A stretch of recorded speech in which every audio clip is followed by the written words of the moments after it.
beginning everything in the name of the creator of the heavens and the earth, bearing witness that regardless of land, label, or language, there is one God, one creative force. Also bearing witness that the Honorable Minister Louis Farrakhan is the physical show and proof in our presence, in real time, that God came to the so-called American black man. So in the name of the most honorable Elijah Muhammad, his teacher, the most honorable Elijah Muhammad and Master Farah Muhammad, I greet everybody in greetings of peace and paradise. We say in the Arabic tongue, the language of our fathers, Assalamu alaikum. You left the screen, brother. No, it said try again, something was wrong. Okay, but we can still hear you, brother. You can speak. Okay, you can't see me though? Nah, you disappeared on me. Okay, so you could it'll come back. Okay.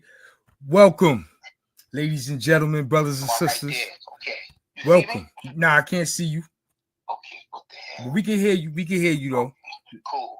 Listen, welcome to Bailey Multimedia in conjunction with Omar Shabzz Productions. Two YouTube channels have come together to bring you this interview of Brandon Ta-Seti Muhammad. Y'all know him as Briz, but today he is Brandon Ta-Seti Muhammad. And I will be conducting myself as a journalist on behalf of Bailey Multimedia and Omar Shabzz Productions. And BTM, and of course BTM Research and Consultation Service. Say that one more time, brother. And of course BTM Research and Consultation Service, which is also a third YouTube channel. So these interviews are going to be uploaded on all three channels, hopefully. But more importantly, they will be uploaded on Omar Shabzz Productions, because that is who I am working in conjunction with. Now, although we can't see the brother, we can hear him loud and clear. And when he get his camera right, we will see him. But y'all know who he be. You know what I'm saying? We experienced some technical difficulties, but I think I'm coming in now. There you go. Okay. You back on the screen. I told y'all he would get it right.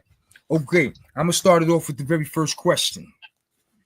Very first question is, why do you think America has such a fixation on religion? Okay. I don't believe that America has a fixation with religion. I believe that America has a fixation with control, and religion is a device that is used to control the masses. I think that America is high off of a religion that is spooky, a religion that doesn't require any serious work, a religion where you can just pray and somebody died for you and died for your sins, and you could be free to practice all the hedonistic and pleasure-seeking stuff that the Western world, particularly America, has in store for us. I don't think that religion poses a threat to the American power structure, so the American power structure allows religion to flourish. But I don't think it's a fixation. I just think that people use it as a device to escape and not transform their own character. They're waiting for some sky daddy in the sky to do it for them. So okay. That's my answer to that one. Okay. Our next question. Do you distinguish between religion and spiritualism? Actual facts. Can you hear me? Because it says it looks like we're having a problem again, but can you hear me? I can hear you loud and clear. Okay, cool. So, yes, I do distinguish between religion and spiritualism. Religion is a device used by man to control other men. It doesn't get you to the spiritual root, which is God. It's a device used by man to control other men. Spirituality gets you to the one spirit. Spirituality gets you to cut past the different divisions of religion. When you get to the root of spirituality, it gets you to the root of religion, which is worshiping the one God, which knocks down all of the things that divide us. Religion is a great divider. Religion is something that keeps a few in power. That's why we talk in Islam about the 10%. These are people that know the truth but hide the truth from the 85s. Religion is a weapon used by the 10% to keep the 85s in control. Right. But spirituality will not only get you to the creator of the heavens and the earth and get you in tune with him and plug you into that power source, but spirituality will also unite us. It will transform human life. So that's the difference that I see between the two. Okay. Our next question is, what was the biggest factor in you choosing your religion or forming your opinion about religion? What made me embrace Islam, which is not a religion, it is nature itself. Everything was created to do the will of and submit to the creator. And once that was made clear to me, I had no choice but to submit. Everything, the sun, the moon, the stars, the bees, the trees, the fish, everything submits to the nature in which it was created. The human being's nature is to do it also, but the human being is the only being that does not submit to the nature in which it was created. So once I understood that I was here to submit to the nature in which I was created, I had to submit. Okay, I like that. Now, in your view, what are the pros and cons associated with religion? The pros associated with religion is that if you dig deep and you don't become a surface dweller for knowledge, religion can possibly get you to spirituality. It can get you to the one spirit from which we all stem. But there's so much interference by man, by low vibration man. There's so much interference between you and that root knowledge, you and that root spirituality, that that's the con against religion.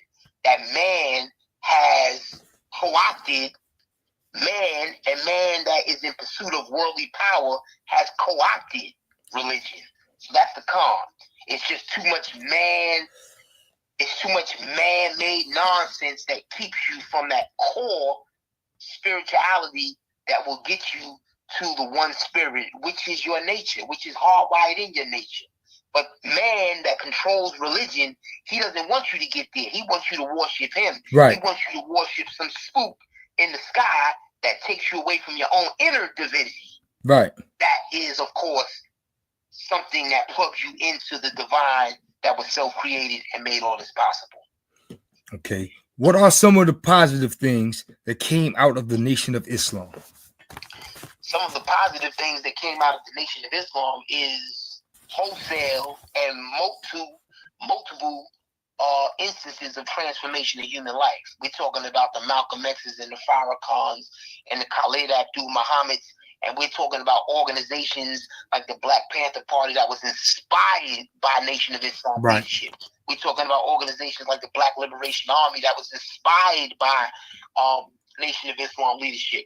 I can say this in short, that when you do a deep forensic search, one will find that at the root of a lot of these different revolutionary organizations, the Seminole Liberation Army, the Panthers, the Black Liberation Army, you're going to find at that root the most honorable Elijah Muhammad. Black Power, Stokely Carmichael. He'll tell you in a minute, my teacher was the most honorable Elijah Muhammad. It goes on and on. Most spheres of black thought was inspired by the most honorable Elijah Muhammad. So there's something supreme about that wisdom that he pushed that just wholesale and in large numbers transform human life. Absolutely. All right. How do you think Malcolm X felt about some of the more paranormal aspects of the NOI, like the Mother Will and the Yaku history? Okay. Paranormal means something that is outside the norm, right? There's nothing paranormal about believing and knowing that we are the original people and that we have no birth record. And if we are the original people and we have no birth record, then it should not be hard to believe that we have access to technology that far exceeds what the new man on the planet has made. So if he has planes and stuff that goes in the sky, why is it hard for us to believe that we tapped in? After all, everything that is invented, when you trace the root of it, it's made by one of us. So why is it so hard to believe that we have technology above the average kin and above what the white man has created? And I also want to say that there's nothing paranormal about it, because even the United States government is admitting they.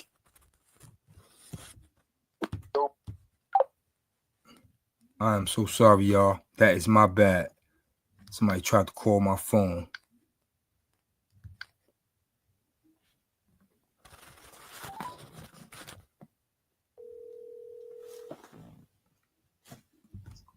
My bad, Lord. Somebody tried to call my phone. FaceTime.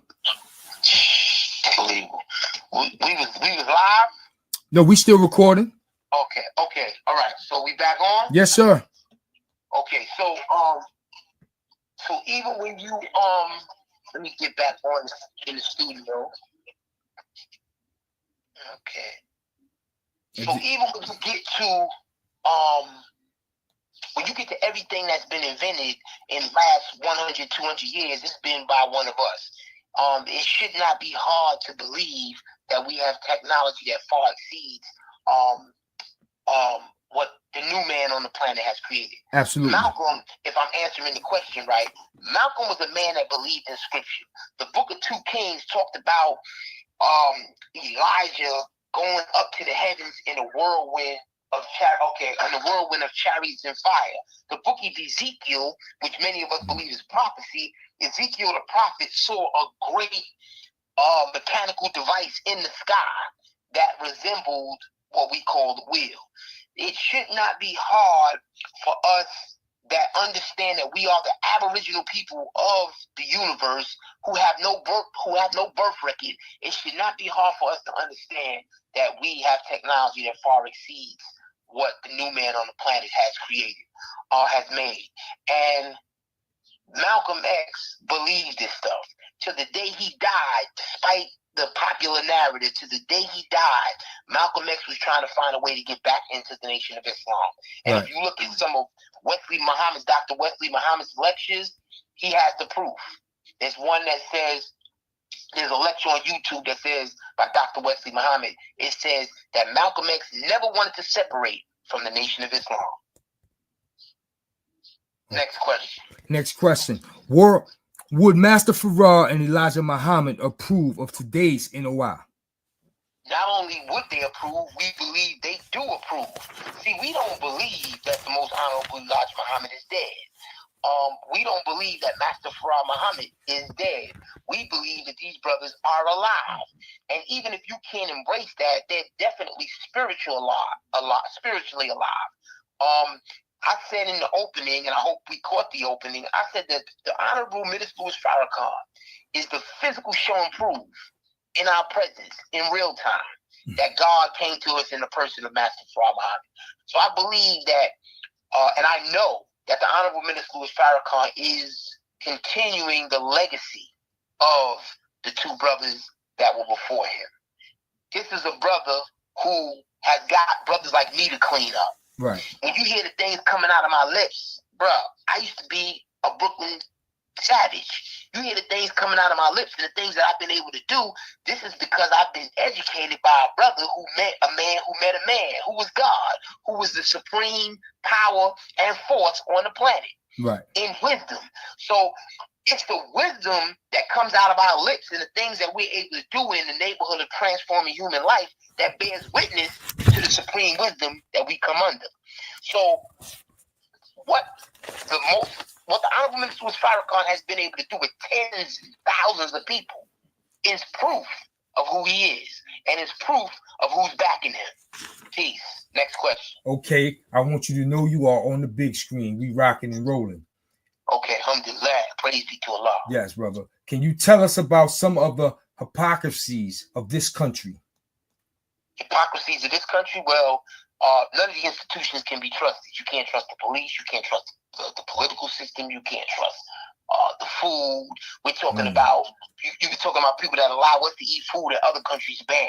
Right. You're talking about right. That's true. no institutions can be trusted. You can't trust the medication. You can't trust the hospitals. You can't trust the schools. This is Wow. a clear sign of a nation falling. Hypocrisy. We talk democracy and practice fascism across seas. We talk freedom over here, but we support genocide in Israel. The hypocrisy knows no end. Next question. Do you subscribe to the concept of a chosen people? Absolutely. But it's your works that make you chosen. It's not because you have a certain color or because you wear a funny little beanie on your head. No, it's your works. Right. What makes you chosen is you submitting your will to do the will of Allah. The scriptures talk about the symbolic 144,000. When you look at that number compared to how many people on the planet, that's a small amount of people that are going to make the hereafter. And what is the hereafter? Here on earth, after the rulership of the devils. So, we have to be doing the work in order to be the chosen people. Right. What allows you to transform human life is being the example that you want others to be. It's being there for your people. It's being fearless and only fearing Allah. It's eating the right foods, mentally and spiritually. It's always being willing to teach. It's being the example that you want others to be. That's what makes you the chosen people when you're doing God's will. No question. I definitely agree with that. You got to do God's work. Okay. Why was the oppression of darker skinned people been perpetuated for so long? Why has the oppression of darker skinned people been perpetuated for so long? Well, we're taught in the Nation of Islam that no two things can rule at the same time. So the devil has been given a small tick of time when you measure it against infinity and when you measure it against the fact that the black man has no birth record. He's been given a small tick of time to rule. And it's also a purification test for us. Many people don't believe that, but if you think about it, there's clues all over the universe. If Muhammad Ali didn't go through the furnace of affliction and fighting Joe Frazier and George Foreman and all those other greats, he could never say he's the greatest. So when you take a sword, and that sword, before it gets to be that fine sword, it's a piece of lumpy metal. Right. It goes through the furnace of affliction. It's hammered and banged, it's smelted, and then it turns into a fine sword. So that's what we believe that God is doing with us. He's putting us through the furnace of affliction. He's allowing these people to rule for a small tick of time because it's with the ultimate goal of purifying us. There's the Honorable Minister Farrakhan taught that there is something called the brown germ in us, and that the new man came from that brown germ. This isn't racism. This is showing that there's something dormant in us that every now and then in the annals of time was coming out.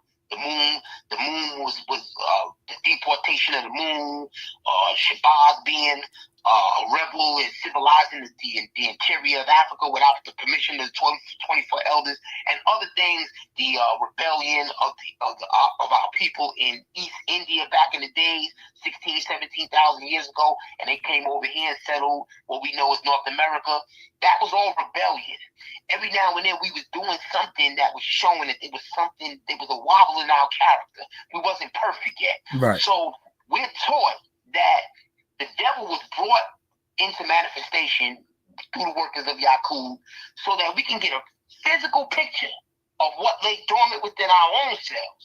And then we can separate from that forever and purify ourselves into perfection.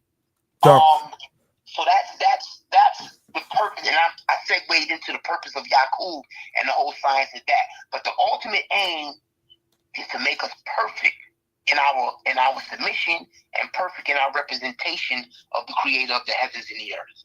Okay, I'm gonna ask this question. I'm eager to hear you answer this one.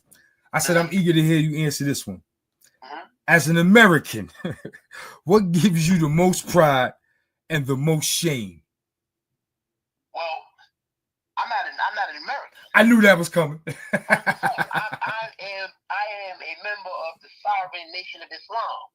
I am now, when you play by, Eurocentric rules and when you observe his borders, which we should be getting off of our mind, then yeah, you're an American. That's why I always say when I catch myself, I say so-called.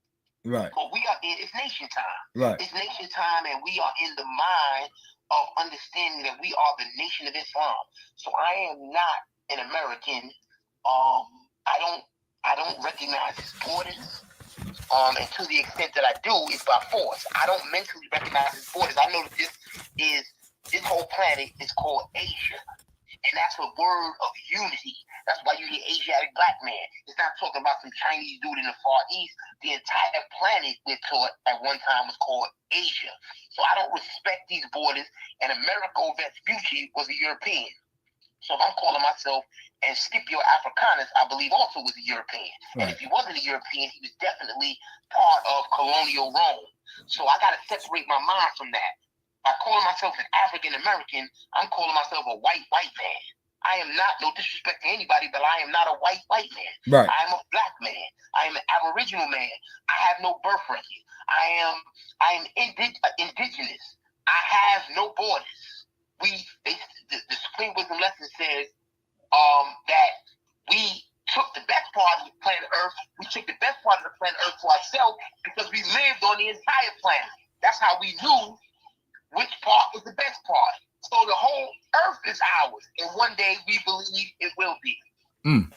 Okay, now, does religion have a role in repairing black communities, and what is that role? Well, this is coming back to what I said before. Religion has no role. Religion is a power play by lowly man. And it keeps us divided. Spirituality is what is going to self-improve us. We're taught that self-improvement is the basis for community development. Spirituality that links us to the creator of the heavens and the earth will transform human life, and as a result, transform entire communities, entire world. Right. We're taught that the best part of the planet Earth is the mind. So once you heal the mind, once you clean the mind, everything else follows. No question. Back to Malcolm X, the brother. Would Malcolm X approve of Minister Farrakhan today? Malcolm X and Honorable, something went wrong. Yeah, we cool though. I can hear you. Okay. Malcolm X and the Honorable Minister Farrakhan had a conversation years ago.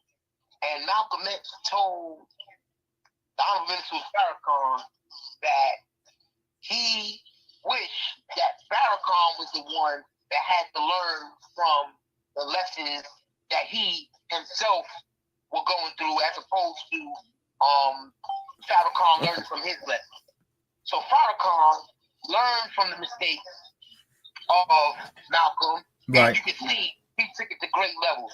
I know that if Malcolm was half of the man of righteousness that we know him to be, and I'm entering the studio again. If Malcolm was half of the righteousness that we know him to be, he would be very happy about the Honorable Minister Louis Farrakhan. We're talking about a man who organized the Million Man March. We're talking about a man who habilitated and transformed hundreds of thousands of human life all over the planet. We got Nation of Islam in England. We got Nation of Islam in the Caribbean. We're talking about a man who has went on the World Friend Tour and linked up with the entire planet. We're talking about a man who has been able to reach into prisons and heal and transform brothers like me who are cold-blooded criminals. So I think Malcolm, if he was if he was 1/4 of the righteous man that we know him to be, he would be absolutely proud of the Honorable Minister Louis Farrakhan. Okay, I agree with you on that one. There's nothing to be disappointed in when it comes to the minister. Nothing whatsoever.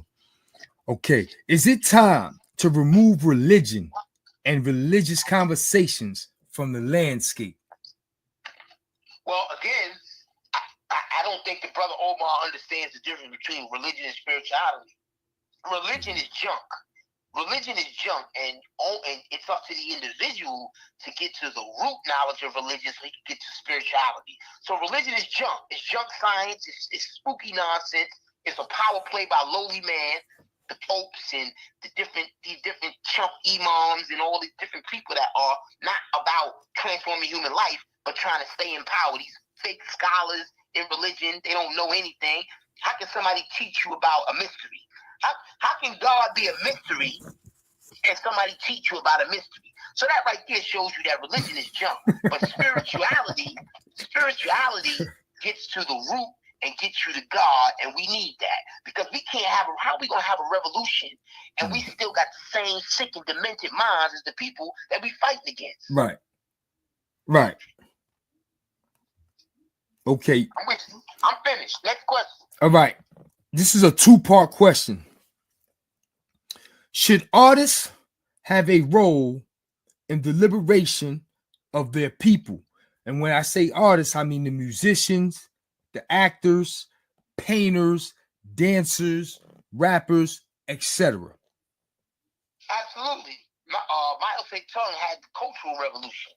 Everybody should be involved in bringing forth a revolutionary, transformative culture that will heal people and transform human life.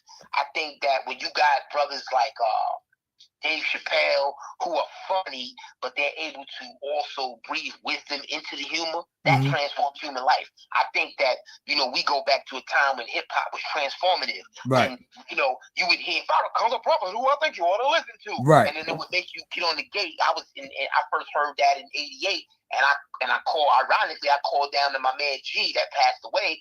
I was like, yo, who's Farrakhan? So you can plant seeds in wow. That's the first I heard through Public Enemy. I heard about Farrakhan. That was in '89. I didn't know who Farrakhan was in '89.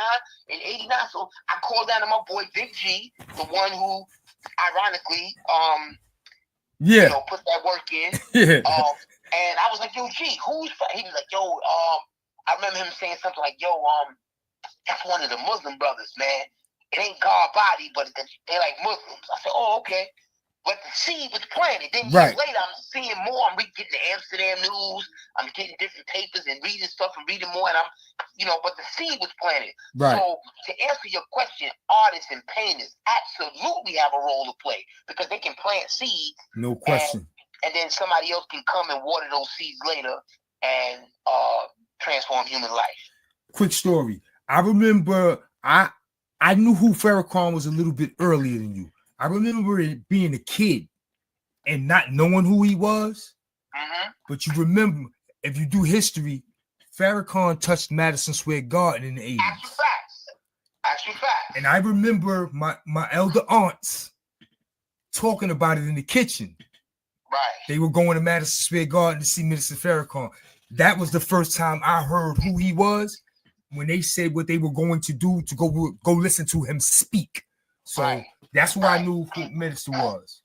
And he killed that. And I recommend that people who doubt who he is, that they get that speech. It was 1985. I think 85. And the crazy thing is, I was 13 years old, and I wasn't like I wasn't a guy who went and bought records. Right. My sister and my mom, they bought all the records, so they would go to the record store. If you was a person that frequented the record store, then you would have known who Farrakhan was. I didn't know who he was because I never went to the record store. Okay. But I heard from people that if you went to the record store, you would have known about the MSG gathering, which was monumental. Phenomenal. Yeah. He blew the roof off of MSG. Yeah. A speech that I got a chance to hear as an adult. I think I'm gonna get off. I think when we're done, I'm gonna go to YouTube and watch it if it's up there. Yes. Okay. I think it's added up. I think the speech is called Added Up. Okay. I'm gonna check for that because that was a monster. The second part of this question is: those performing artists we mentioned may argue with us that they are not where the money is. What do you say to that? Because everybody always wants some money, but they don't want you to think they're not the answer. In the Nation of Islam, we have a mathematical theology that if you follow it and stick to it and adhere to it, it will guarantee money, luxury, good homes, and friendships from all walks of life. And you get friendships from all walks of life, which will allow you to network with other people who are successful. Because people want to be around people who are successful. Nobody wants to be around a dud. Right. Having said that, Satan a man, a kind of man, a evil man. Mhm. Satan is an individual who he got you drinking because he puts on the movies that every movie you watch, you know, when you wind down for work, you loosen your tie and then you got to pour yourself a drink. Right. You know, he's subliminally seductive. Satan makes devils. That's what Satan do. Satan is the big evil mind that makes little devils. And he has us thinking that because he doesn't open up a market for positive hip hop, that there's no way to make money from positive hip hop. We could look at individuals like Kendrick Lamar, who they rhyming, they getting that money, they saying something, but they still planting positive seeds. So there's a way to do it. You just gotta tap in, Right. and you have to. You know, but to make money off of the prostitution and the mental pimping of your people, because the satanic force only gives you money when you do that. Right. It's crazy work. Unfortunately, we have a people who control. And I don't want to, try to keep it light here. We have people who control these markets, and they allow us to dehumanize each other. But the second you dehumanize them, they will be in front of the studio protesting with a baseball bat. Right. So you gotta tap into the supreme wisdom and realize that you're being played. And you gotta find a way, like, when you become a student of life and you learn the nature of all things, which the Nation of Islam teaches you, you'll find your lane. And when you find your lane, you'll make money. You may not make money in hip hop, but you may make money manufacturing medication that's holistic. You know, you got brothers like Dr. Yankee on YouTube. These brothers are educating people on the way to eat and the different minerals and stuff to take, and they're making money off of that. Right. Feeding their people positive things that transform human life, that improve health, and they still bringing dollars in their pocket. There's a lot of money to be made, but everybody can't be a YouTuber. Right. Everybody can't be a hip hop person. Everybody can't sell weed. Right. You gotta find your lane, and you gotta have the courage to make new markets. No question. This last question for the night, because this is part one segment. We have some technical difficulties, but we're gonna get it right because we got 2 more segments to do. But we're gonna get it right. The last question of the night is this: if you could start from scratch and you had a choice of colors, which one would you choose, my brother? Now that's Omar asking you that. I know, because I went over the question. First of all, black is not even a color. Black is the essence from which all colors stem. Everything started, the universe started, we're taught in triple darkness. Black is not a color and black is not a race. Because to be a race, you have to have a beginning or end. Think of a race. There's a beginning and there's an end. We're not even a race because we have no birth record. There's no documented birth record of when we started. That's why you would hear Dr. Khalid Muhammad say no birth record. Right. All they can say about the black man is he was, he is, and he shall be. You know what I'm saying? Before him, there was none. After him, there will be no more. Right. That's what Dr. Khalid Muhammad said years ago. So there's no birth record. That's number one.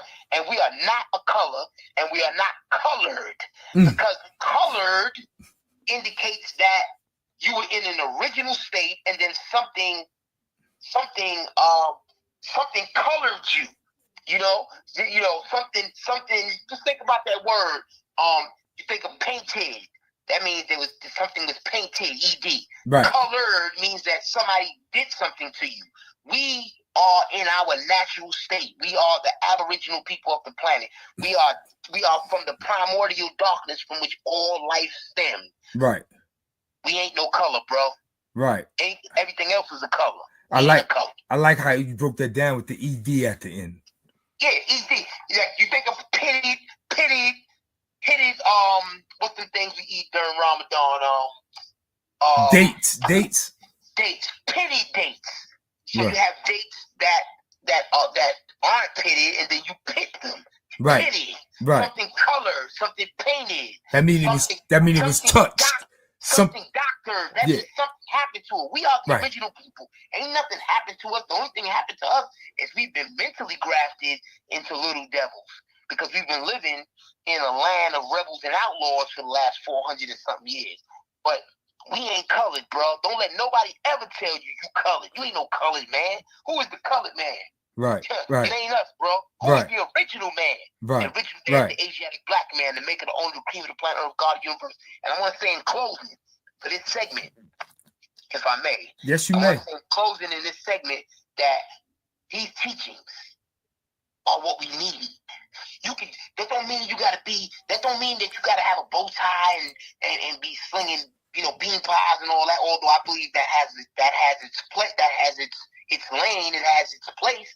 But you don't have to do that. These are teachings that turn fools into wise men.